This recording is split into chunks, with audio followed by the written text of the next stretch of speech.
श्रीमद् भागवत महापुराण सप्तम स्कंद अध्याय 10 में 2 दिव्य प्रसंगों का वर्णन है। एक, भक्त प्रहलाद की अटल भक्ति जो हर परिस्थिति में भगवान को याद करती है, और भगवान शिव द्वारा मैदानों के त्रिपुर का एक ही बाण से संहार करना जिससे धर्म की विजय होती है। यह अध्याय हमें सिखाता है कि भक्ति और धर्म हमेशा विजयी होते हैं। श्री गणेशाय नमः। श्रीमद् भागवत महापुराण सप्तम स्कंद अध्याय 10वां। नारद जी बोले, हे युधिष्ठिर, प्रहलाद की स्तुति सुनकर नरसिंह जी ने कहा, हे प्रहलाद, मैं तुझ पर अत्यंत प्रसन्न हूँ, तू मुझसे कुछ वरदान मांग ले।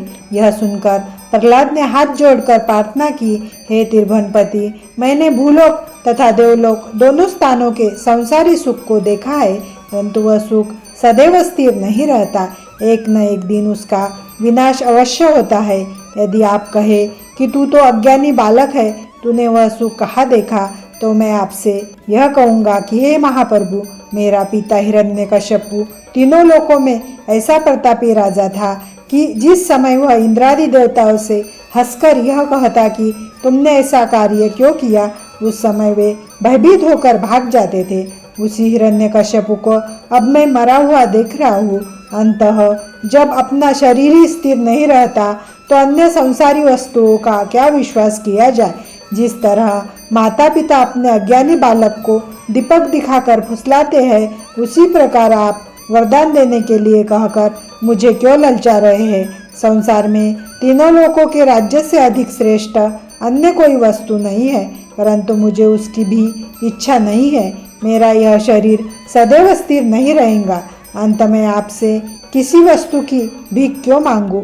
मेरी तो केवल यही एक इच्छा है कि मैं जन्म जन्मांतरों तक दिन रात संत महात्माओं की संगति में रहूं तथा आपके नाम का स्मरण करता हुआ आप ही के चरणों में अपना मन लगाए रहूं।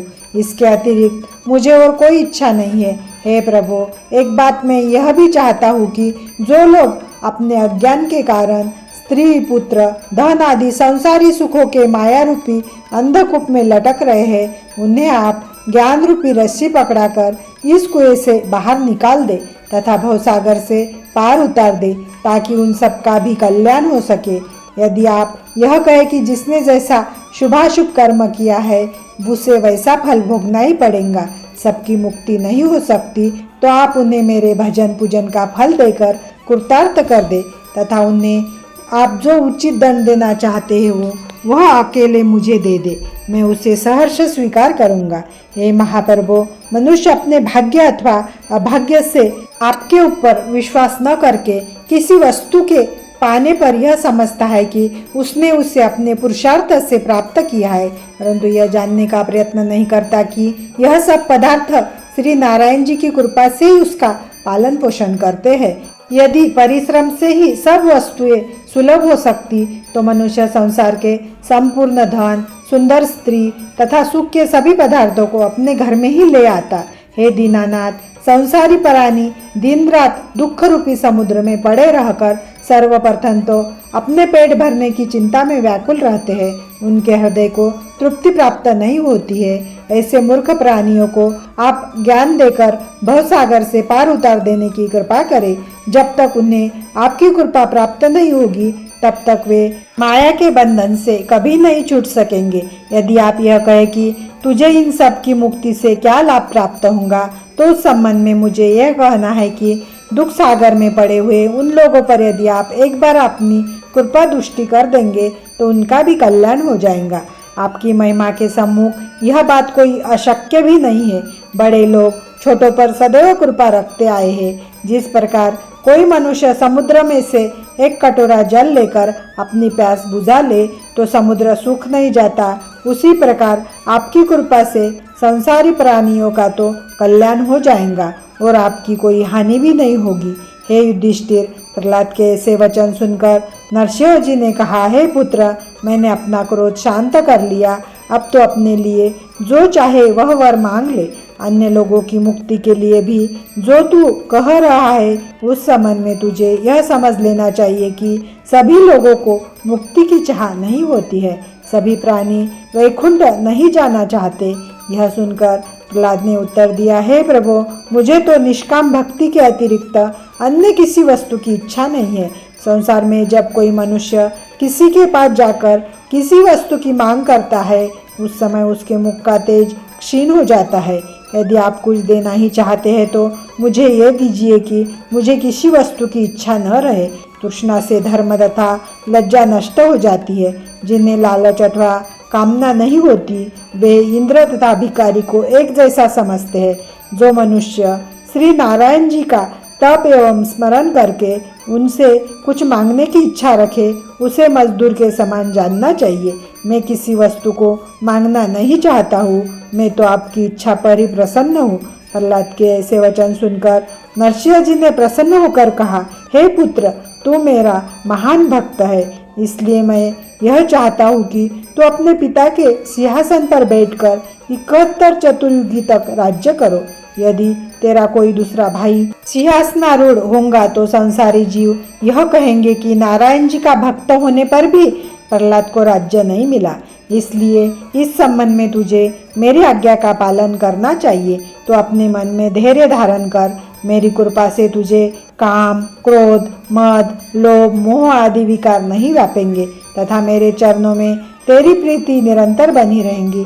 जिस प्रकार मेरे परम भक्त लोक अथवा परलोक के किसी भी सुख की इच्छा नहीं रखते, उसी प्रकार तुझे भी कोई तृष्णा नहीं व्यापेंगी तथा महाप्रलय पर्यंत संसार में तेरा यश अमर बना रहेगा। इतना कहकर नरसिंह जी जब गाय के समान प्रहलाद के शरीर को अपनी जीभ से चाटने लगे, तब प्रहलाद ने उनकी आज्ञा को शिरोधार्य करते हुए इस प्रकार कहा, हे प्रभु, मेरा पिता अपने अज्ञान के कारण आपसे शत्रुता रखता था तथा आपकी भक्ति से विमुख रहता था।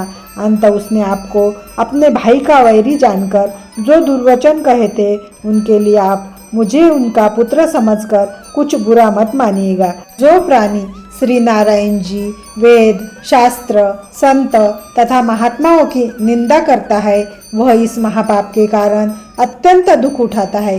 इस कारण मेरा पिता भी नरक भोगेगा। सो हे महाप्रभु, आप मेरे ऊपर कृपा कर उसका उद्धार कीजिए। हे युधिष्ठिर, प्रहलाद के ऐसे वचन सुनकर नरसिंह जी ने कहा, हे प्रहलाद, तो अपने पिता के लिए चिंतित मत हो। अधर्म करने के कारण वह नरक को प्राप्त नहीं होगा।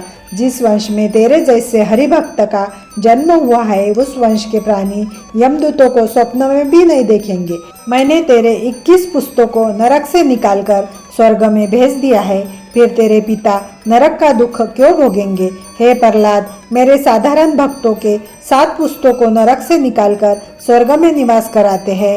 वेद तथा शास्त्रों में मगध देश को मरने के लिए अशुद्ध कहा गया है, परंतु मेरे भक्तों के पहुँचने पर उस स्थान का दोष भी नष्ट हो जाता है और वह भूमि पवित्र बन जाती है। यद्यपि तेरा पिता अधर्मी और पापी था, फिर भी तुझे उसका दाह कर्म तथा श्राद्ध करना चाहिए। इस प्रकार नरसिंह भगवान ने जब प्रहलाद को समझाया, तब प्रहलाद हिरण्यकश्यपु का विधिवत दाह कर्म तथा श्राद्ध संस्कार किया।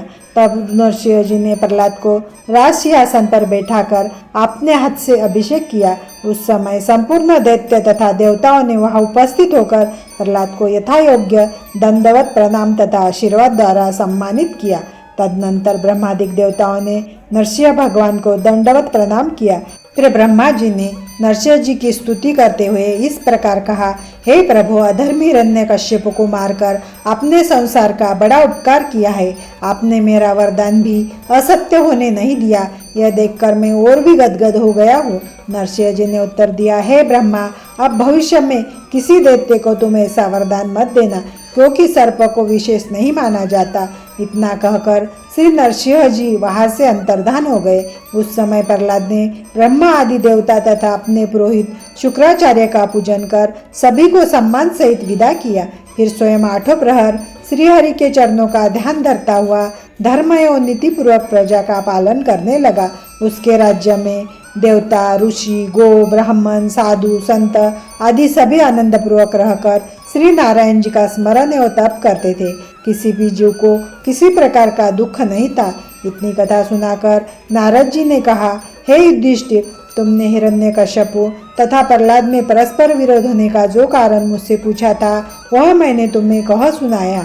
वे हिरण्याक्ष तथा हिरण्यकश्यपु की दूसरे जन्म में रावण तथा कुंभकर्ण हुए। फिर उन्होंने तीसरी बार शिशुपाल तथा दंतवक्र का जन्म पाया। तीसरे जन्म में भगवान श्याम सुंदर के हाथों मुक्ति पाकर वे फिर अपने पद को जा पहुँचे तथा जय विजय बनकर वैकुंठ लोक के द्वारपाल बन गए। जो कोई श्री नारायण जी के कथा चरित्रों को कहता है, सुनता है, वह कर्मों की फांसी से छूटकर स्वप्न में भी यमराज के दूतों को नहीं देखता। हे युधिष्ठिर, तुम पूर्व जन्म के कोई बड़े तपस्वी तथा धर्मात्मा हो। ब्रह्मा तथा शिव आदि देवता जिन पर ब्रह्म प्रभु के चरण कमलों का ध्यान अपने हृदय में 8 प्रहर धरते हैं तथा उनकी आज्ञा का पालन करते हैं, एवं बड़े बड़े योगी ऋषि मुनियों को जिनका दर्शन ध्यान में भी बड़ी कठिनता से प्राप्त होता है, वे श्री त्रिलोकीनाथ आनंद कंद श्री कृष्णचंद्र जी तुम्हें अपना भक्त जानकर दिन रात तुम्हारी आज्ञा में बने रहते हैं। इस भक्त वत्सलता के कारण ही संसार में श्री श्याम सुंदर का नाम भक्त वत्सल पड़ा है। एक बार भूत भावन भगवान श्री शंकर जी ने इन्हीं श्री कृष्णचंद्र जी की सहायता से त्रिपुरासुर नामक दैत्य को मारा था। तभी से शिव जी का नाम त्रिपुरारी पड़ गया है। नारद जी के मुख से ऐसे वचन सुनकर राजा युधिष्ठिर ने कहा, हे महामुनि, त्रिपुर नामक दैत्य की कथा क्या है, वह आप मुझे सुनाने की कृपा करें। नारद जी बोले, हे राजन सुनो। एक बार देवताओं ने युद्ध में दैत्य को परास्त कर दिया। उस समय ब्रह्मा जी की आज्ञा मानकर सब दैत्य मैं नामक दैत्य की शरण में जा पहुँचे। मैंने अपनी इंद्रजाल विद्या द्वारा उन दैत्यों के रहने के लिए चांदी, सोने तथा लोहे के 3 दुर्ग विमान के समान बना दिए। वे तीनों दुर्ग कभी आकाश मार्ग में चलते दिखाई देते थे तो कभी अंतर्धान हो जाते थे। जब त्रिपुर नामक दैत्यों का राजा हुआ तब वह अपने साथ बहुत से दैत्यों को लेकर उसी विमान पर चढ़कर देवताओं से युद्ध करने के लिए चल दिया। उसने इंद्रादि देवताओं के सम्मुख जाकर उन पर अपने अस्त्र शस्त्रों से प्रहार करना आरंभ कर दिया। देवताओं ने जब प्रत्युत्तर दिया तो उनके अनेक अस्त्र शस्त्र उस दुर्ग की दीवार में लगकर नष्ट भ्रष्ट हो गए। इसके विपरीत दैत्य ने अपने शस्त्रों द्वारा देवताओं को परास्त कर दिया। इस प्रकार दैत्यों ने तीनों लोकों को जीत लिया। फिर भी वे उसी दुर्ग में रहकर मनुष्य तथा देवताओं को दिन रात ढूंढ कर मारने तथा दुख पहुंचाने लगे। उस समय देवताओं ने शिवजी की शरण में जाकर उनसे सहायता की प्रार्थना की। शिवजी उनके सहायक बनकर दैत्य को मारने लगे। यह देखकर मैं दानव ने अपनी माया द्वारा दुर्ग में अमृत का एक कुंड बना लिया। उसका परिणाम यह हुआ कि शिवजी जितने दैत्य को मार गिराते थे वे सब दानव उन्हें अमृत कुंड में डालकर पुनर्जीवित कर देते थे। इस प्रकार वे फिर शिवजी से युद्ध करने लगते थे। इसी भांति शिवजी द्वारा कई दिनों तक दैत्यों का संहार करने पर भी जब उनकी संख्या कम नहीं हुई तो शिवजी ने अपना धनुष्य बाण पृथ्वी पर रखकर श्री हरि का ध्यान धरना आरंभ कर दिया। उस समय शिवजी को उदास देखकर श्री नारायण जी ने ब्रह्मा को तो बछड़ा बनाया और स्वयं गाय का रूप धारण कर उस कुंड के पास अमृत पीने के लिए जा पहुँचे। जिस समय उन्होंने अमृत पीने के लिए अपनी गर्दन झुकाई उस समय कुंड की रखवाली करने वाले किसी दैत्य ने अपने साथी से इस प्रकार कहा, हे भाई देखो, यह गौ अमृत पीना चाहती है, इसे मार डालना चाहिए। उसके साथी ने उत्तर दिया, यह गौ तथा बछड़ा अत्यंत सुंदर दिखते हैं, इन्हें अमृत पी लेने दो, आखिर कितना पी जाएंगे। यह सुनकर पहला दैत्य चुप हो गया। तब गौ रूपी श्री नारायण जी ने अपनी सुंदरता द्वारा सब दैत्यों को मोहित करके क्षण भर में ही उस कुंड का सब अमृत पी लिया। तत्पश्चात वे ब्रह्मा सहित अंतर्धान हो गए। जब दैत्यों ने अमृत के कुंड को सूखा देखा तब वे मैं दानव के पास जाकर सब हाल कहते हुए रोने लगे। उस समय मैं दानव ने उत्तर दिया, है दैत्यो, श्री हरि की इच्छा को टालने की सामर्थ्य किसी प्राणी में नहीं है। इतना कहकर मैं दैत्य स्वयं भी श्री नारायण जी को दैत्य के विपरीत जानकर उनका साथ छोड़कर विमान से बाहर चला गया। उधर भगवान श्री श्याम सुंदर जी ने महादेव जी के पास जाकर उन्हें धैर्य वरदान किया तथा एक रथ और धनुष्य बांध देते हुए इस प्रकार कहा, हे शिव जी, अब आप इस रथ में बैठकर इस धनुष्य बाण द्वारा युद्ध करें, आपकी विजय होगी। श्री नारायण जी के मुख से ऐसे वचन सुनकर शिवजी ने अत्यंत प्रसन्न होकर दंडवत प्रणाम किया तदुपरांत इस प्रकार प्रार्थना की, हे दीनबंधो, आपकी कृपा के बिना मुझसे कुछ नहीं हो सकता। जिस प्रकार आप सदैव देवताओं की रक्षा करते रहे हैं, उसी प्रकार आज आपने दया कर मेरी सहायता की है। हे युधिष्ठिर, इसके पश्चात श्री श्याम सुंदर जी तो अंतर्धान हो गए और शिव जी ने उस रथ पर बैठकर पुनः युद्ध करना आरंभ कर दिया। जिस समय शिवजी ने उस धनुष्य पर एक बाण रख छोड़ा, उसी समय माया के वे तीनों दुर्ग और पुर आदि सभी दैत्यों सहित जलकर भस्म हो गए। इस प्रकार श्री नारायण जी की कृपा से शिवजी को विजय प्राप्त हुई। इंद्रादिक देवता भी अपना राज्य पाकर अत्यंत प्रसन्न हुए। हे राजन, भगवान श्याम सुंदर का ऐसा प्रताप है। नारद जी के मुख से श्री कृष्णचंद्र जी की ऐसी महिमा सुनकर राजा युधिष्ठिर ने भी अपने को धन्य माना। इतनी कथा सुनाकर श्री सुखदेव जी ने कहा, हे परीक्षित, भगवान स्वयं श्याम सुंदर अपने भक्तों की रक्षा अवश्य करते हैं। इति श्रीमद्भागवत महापुराण सुख सागर कथा सप्तम स्कंद अध्याय 10वां समाप्त।